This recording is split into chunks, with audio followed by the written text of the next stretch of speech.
The DIY Network Ultimate Retreat 2018 is tucked away in the beautiful Blue Ridge Mountains of western North Carolina, surrounded by nature.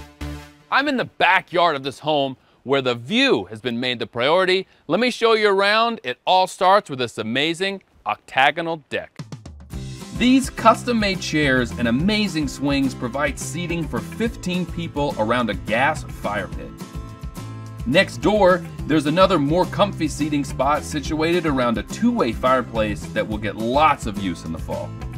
This deck wraps all the way around the back side of the house, giving you lots of places to relax and enjoy the view. This vintage picnic table was bought locally and is in close proximity to the kitchen, making entertaining easy. And there's more comfy seating spots here too. This walk-up bar takes advantage of a great feature.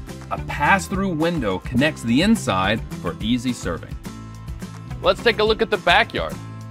A natural stone pathway leads to the gorgeous backyard. Plants native to the area fill the flower beds here. And it's all just a prelude to the serene vista of the creek. That's a quick look at this home's amazing outdoor living space.